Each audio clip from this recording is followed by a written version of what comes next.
Hello students. तो हम linear differential equation constant coefficient में general method to find particular integral का concept देख रहे हैं। इसमें आज का ये जो एग्जांपल है, solve D square plus 5d plus 6 of Y equal to E raise to minus 2x into sec square X into 1 plus 2 tan x, ये एग्जाम्पल है। तो देखते हैं किस तरह ये एग्जाम्पल सॉल्व करना है। लेकिन ये जो एग्जाम्पल हम सॉल्व करते हैं तो इसके रिलेटेड आपका सॉल्यूशन का जो फ्लो है वो किस तरह होने वाला है, यह आप देख सकते हैं। तो सॉल्यूशन इसका जो हम फाइंड आउट करने वाले हैं, तो इसका सॉल्यूशन हम इस तक करने वाले हैं।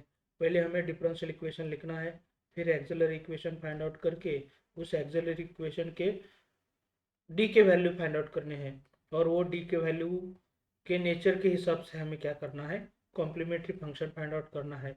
उसके बाद पर्टिकुलर इंटीग्रल का ये फार्मूला यूज करके हम पर्टिकुलर इंटीग्रल फाइंड आउट करेंगे, और उसके बाद आपका जो कंप्लीट सॉल्यूशन होगा वो सी ए प्लस पी आई होगा, और ये हमारा कंप्लीट सॉल्यूशन हो जाएगा। तो देखते हैं, स्टार्ट करते हैं एग्जाम्पल, किस तरह हमें एग्जाम्पल सॉल्व करना है।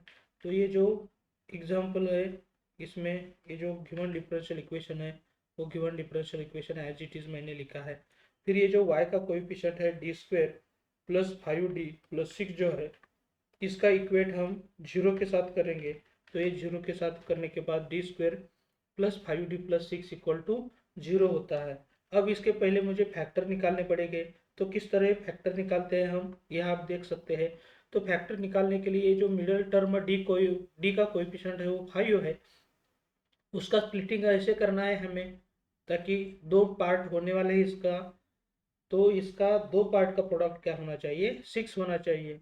तो मेरे पास 2 और 3 है, तो 2 और 3 की सम 5 आती है और प्रोडक्ट तो प्लस 6 आता है। तो ये 5d जो है हम कैसे लिख सकते हैं, 2d प्लस 3d ऐसे लिख सकते हैं। तो ये 5d का स्प्लिटिंग मैंने इस तरह किया है, बाकी कुछ भी नहीं किया है। फिर हम इस स्टेप में क्या करने वाले हैं, दो दो जो टर्म है, दो दो टर्म को लिखते हैं। तो यहाँ से डी कॉमन आएगा, और डी कॉमन आने के बाद यहाँ कैसे डी कॉमन आएगा, ये जो डी स्क्वायर है डी इंटू डी ऐसे लिख सकते हैं, और फिर दोनों टर्म में से डी डी कॉमन आता है। तो यहाँ डी कॉमन आने के बाद क्या होने वाला है, यहाँ जो रिमेनिंग पार्ट है, रिमेनिंग पार्ट मुझे ब्रैकेट में लेना पड़ेगा, इसलिए हम क्या कर रहे हैं, यहाँ ब्रैकेट ले रहे हैं। तो ये D into D plus two हो जाएगा। तो ये जो फैक्टर डी प्लस टू है, यह भी उसी तरह ही बन रहा है। 3 कॉमन लेने के बाद, यहाँ से 3 कॉमन लेने के बाद डी ही रहेगा, और 6 में से 3 कॉमन लेंगे तो क्या 2 रहता है। तो इसी तरह फिर डी प्लस टू फैक्टर हो जाएगा। फिर हम क्या कर सकते हैं, ये जो d प्लस टू है, इस टर्म में d प्लस टू है, इस टर्म में भी d प्लस टू है। तो ये d प्लस टू क्या कर रहे हैं, कॉमन ले रहे हैं इसी तरह। तो रिमेनिंग जो पार्ट है आपका क्या होने वाला है, d प्लस थ्री होने वाला है। लेकिन हमें यहाँ क्या करना पड़ेगा, ब्रैकेट में d प्लस थ्री लिखना पड़ेगा। तो आप यहाँ जो d के फैक्टर है इसके हिसाब से क्या करने वाले हैं, ये जो आइडिया है डी के वैल्यू, यह देखो ये डी प्लस टू जीरो के साथ इक्वेट करेंगे तो ये इसकी वैल्यू हमें क्या मिल जाएगी, -2 मिल जाएगी। और इसकी वैल्यू जो जीरो के साथ इक्वेट करेंगे तो ये जो वैल्यू है वो क्या मिल जाएगी, -3 मिल जाएगी।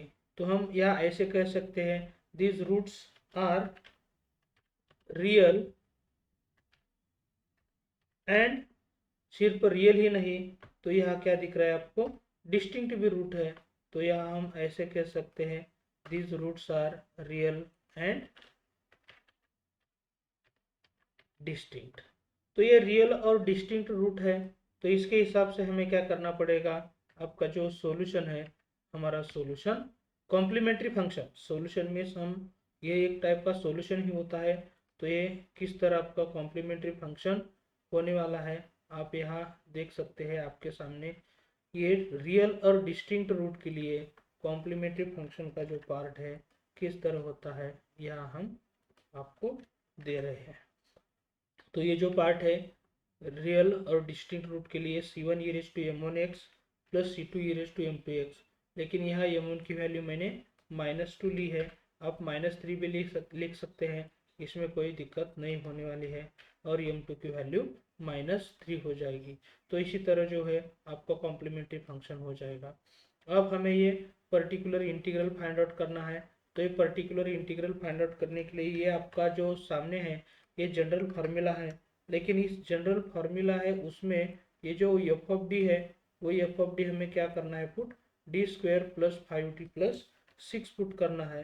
तो इस एफ ऑफ डी की जगह हम वो जो टी का पॉलिनोमियल है d² + 5d + 6 ये पुट कर रहे हैं, और ये जो राइट हैंड साइड आपको दिख रही है वही क्या है, x ऑफ x है।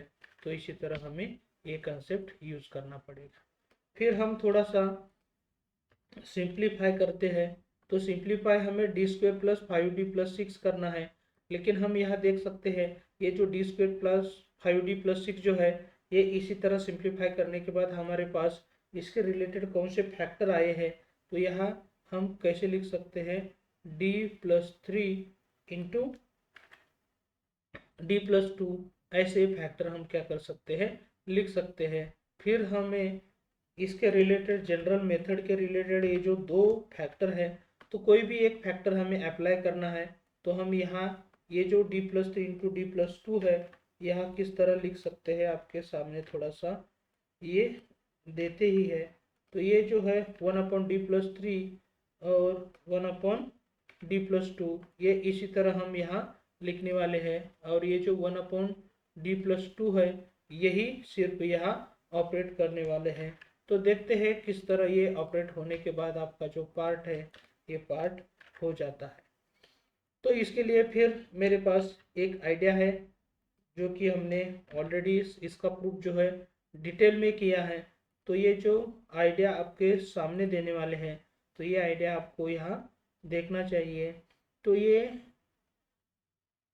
आइडिया 1/d + a ऑफ कोई भी फंक्शन हो, 1/d + a ऑफ कोई भी फंक्शन f ऑफ x हो, तो ये किस तरह होता है, ये +a के रिलेटेड क्या है, e⁻x इंटीग्रल के अंदर है, e⁻−x इंटीग्रल के बाहर है, और ये f ऑफ x इंटीग्रैंड का पार्ट हो जाएगा और इसका integration with respect to x होने वाला है। तो ये जो आइडिया है यही आइडिया हम क्या करने वाले हैं, यहाँ यूज करने वाले हैं। तो देखते हैं किस तरह ये जो पार्ट है इस पार्ट का इंटीग्रेशन हमें निकालना है। तो एकदम डिटेल में हम देखने वाले हैं। तो यही जो आइडिया जब हम यहाँ अप्लाई करेंगे तो आप यहाँ देख सकते हैं यही जो पार्ट है यही पार्ट मैं यहाँ एज इट इज ले रहा हूँ, लेकिन ये d + 2 के रिलेटेड यहाँ क्या आ जाएगा, d+ ये है। तो हमें यहाँ क्या करना पड़ेगा, आप ही यहाँ देख सकते हैं इस a के जगह सिर्फ मुझे क्या करना है, 2 लिखना है, और यहाँ भी अंदर e⁻x है, उस a के जगह मुझे क्या करना पड़ेगा, 2 ही लेना पड़ेगा। लेकिन ये जो पार्ट है ये पार्ट हमारे लिए यहाँ जैसा f ऑफ x है उसी तरह क्या हो जाएगा, यहाँ का पार्ट जो f ऑफ x है वही f ऑफ x क्या होने वाला है, e⁻−2x इंटू ये पार्ट होने वाला है।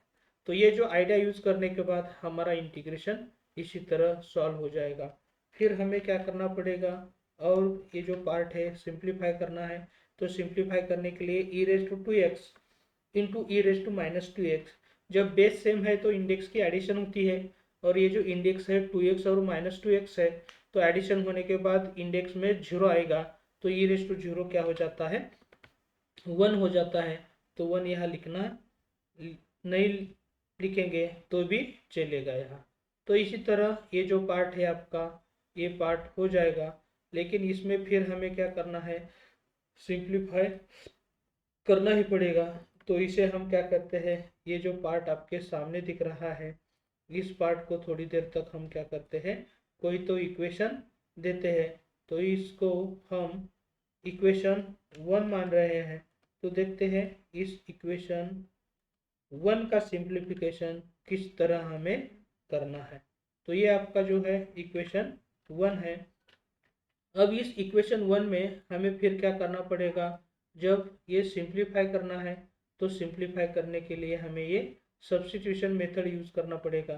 तो ये किस तरह सब्स्टिट्यूशन मेथड यूज करना है ये भी आप बहुत 12th स्टैंडर्ड में देखा है, तो इसमें हमें क्या करना पड़ेगा, ऐसा फंक्शन इसमें चूज करना है उसका डेरिवेटिव भी यहाँ प्रेजेंट होना चाहिए। तो हमें मालूम है ये जो tan x है, tan x का डेरिवेटिव क्या है, सेक्स स्क्वायर है, और वो भी वही इंटीग्रैंड में प्रेजेंट है। तो हम यहाँ क्या कर रहे हैं, सब्सटीट्यूशन है, वो tan x is equal to T put कर रहे हैं। लेकिन ये tan x का डेरिवेटिव है वो क्या होता है, सेक्स स्क्वायर x इंटू क्या होता है, dx होता है। तो ये sec square X into D X is equal to क्या हो जाएगा, dt हो जाएगा, ये tan x का डेरिवेटिव। तो ये जो इक्वेशन 1 है वो इक्वेशन 1 किस तरह होता है, ये जो है आपका पार्ट पर्टिकुलर इंटीग्रल के रिलेटेड है।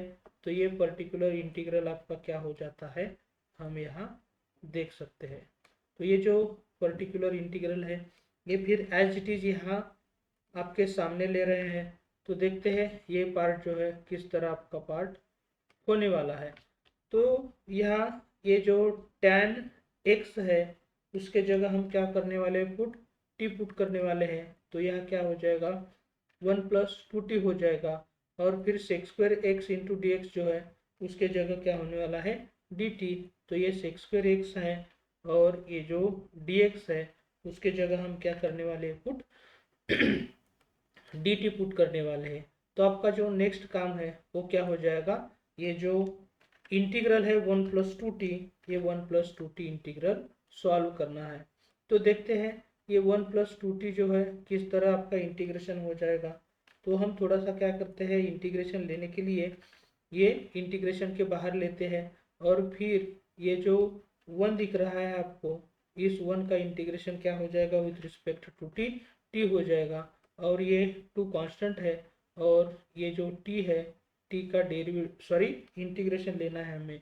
तो t का इंटीग्रेशन हम क्या ले सकते हैं, टी स्क्वेयर बाय 2 ले सकते हैं।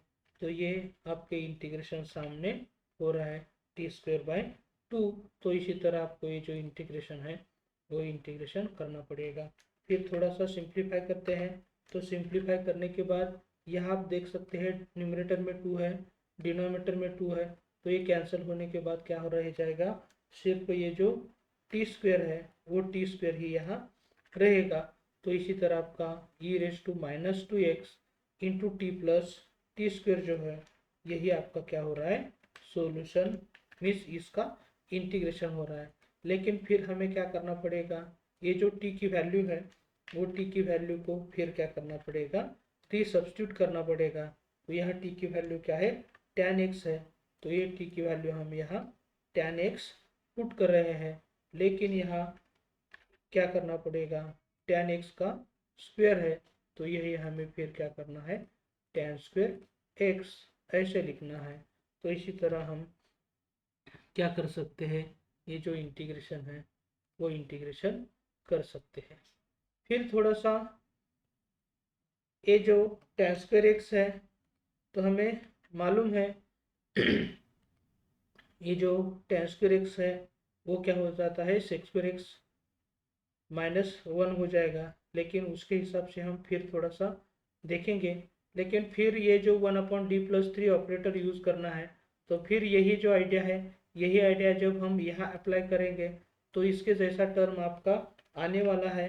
तो यहाँ आप देख सकते हैं 1/d+3 के लिए, तो यहाँ ए की वैल्यू हमें क्या करनी है, 3 लेनी है। ये भी ए की वैल्यू जो है वो ए की वैल्यू क्या हो जाएगी, 3 ही हो जाएगी। लेकिन ये जो f(x) है यहाँ, उस f(x) के जगह मुझे क्या करना है, पुट, ये आप यहाँ देख सकते हैं, उस f(x) के जगह मुझे ये जो e⁻²x into tan x plus tan square x ये सब कुछ पुट करना पड़ेगा। फिर हमें ये जो लॉज ऑफ इंडाइसिस है, यह लॉज ऑफ इंडाइसिस यूज करेंगे। तो e⁻3x इंटू e⁻²x जो है, इसके लिए हम क्या कर सकते हैं, लॉज ऑफ इंडाइसिस का आइडिया यूज करके ये सिंपली क्या होने वाला है, e⁻x ही होने वाला है। तो इसी तरह आपका ये जो पार्ट है ये पार्ट होने वाला है। तो आपको फिर क्या करना है, एक फॉर्मूला आपके सामने दे रहे हैं, एक फॉर्मूला आपके सामने देते हैं, तो आपको पता चल जाएगा कि किस तरह आपका सॉल्यूशन का फ्लो जो है, सॉल्यूशन का फ्लो होना चाहिए। तो आपको ये इंटीग्रेशन का एक फॉर्मूला सामने देते हैं, e raise to x into f of x plus f dash of x है, वही क्या होता है, e raise to x into f of x होता है। तो ये आपको समझने के लिए मैंने ये फार्मूला पहले ही दिया है, तो इसके जैसा आइडिया है वो यहाँ मुझे अप्लाई करना है, यूज़ करना है। तो किस तरह ये आइडिया जो है हम यूज़ कर सकते हैं, आपको यहाँ एकदम इजीली समझाने वाले हैं। तो आपको ये वीडियो डेफिनेटली, ये जो आइडिया है हम समझाने वाले। तो ये जो एफ ऑफ एक्स है उसका डेरिवेटिव प्लस करके यहाँ है। तो हमें मालूम है tan x का जो डेरिवेटिव है वो sec स्क्वायर एक्स होता है। तो यहाँ sec स्क्वायर एक्स प्रेजेंट नहीं है, लेकिन ये tan स्क्वायर एक्स है। लेकिन ये tan स्क्वायर एक्स की value 1 plus tan square X is equal to sec square X होती है। तो ये tan स्क्वायर एक्स की वैल्यू सिर्फ क्या हो जाएगी, sec स्क्वायर एक्स माइनस क्या होने वाली है, 1 हो जाएगी। तो इसी तरह ये जो आइडिया है, ये आइडिया हम यहाँ यूज़ कर सकते हैं। तो ये सेक्स स्क्वायर एक्स माइनस 1 है, लेकिन मुझे ये प्लस एक्स स्क्वायर एक्स है, इस प्लस एक्स स्क्वायर एक्स को क्या करता हूँ मैं, इस साइड में कर देता हूँ। और ये जो tan एक्स माइनस 1 है और tan एक्स माइनस 1 को ये स्क्वायर ब्रैकेट में लिख रहा हो, और फिर ये फॉर्मूला यूज करने की कोशिश करो।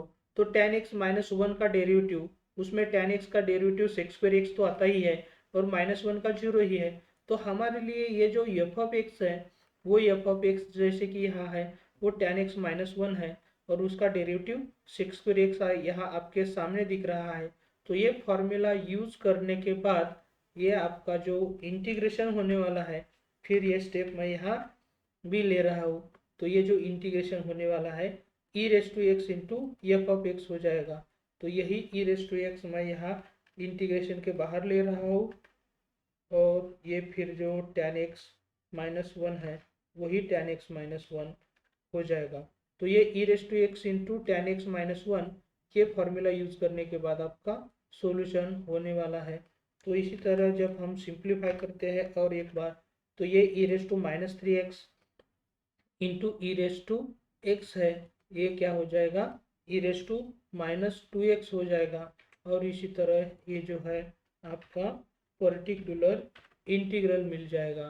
तो एकदम सिंपल तरीके से हम क्या कर सकते हैं, ये जो पर्टिकुलर इंटीग्रल है वो पर्टिकुलर इंटीग्रल फाइंड आउट कर सकते हैं। आपको ये जो एग्जांपल है इजीली समझ में आया होगा। अब ये जो आइडिया है एक्चुअली, ये आइडिया मुझे कहाँ लिखना चाहिए, इस पार्ट में यह लिखना चाहिए। तो यह आपके सामने दे रहे हैं। अब यहाँ ये इसका जो कंप्लीट सॉल्यूशन है, complete solution of differential equation क्या हो जाएगा, C F plus P I हो जाएगा। लेकिन कॉम्प्लीमेंट्री फंक्शन जो है वो कॉम्प्लीमेंट्री फंक्शन आपके सामने यहाँ क्या है, C one e raise to minus 2x है plus C two e raise to minus 3x है। तो यहाँ ये पार्ट जो है कॉम्प्लीमेंट्री फंक्शन का यहाँ ले रहे हैं, प्लस पर्टिकुलर इंटीग्रल का जो ये पार्ट है ये पार्ट भी आपके सामने है। तो इसी तरह ये जो है आपका कंप्लीट सॉल्यूशन या general solution of given differential equation है।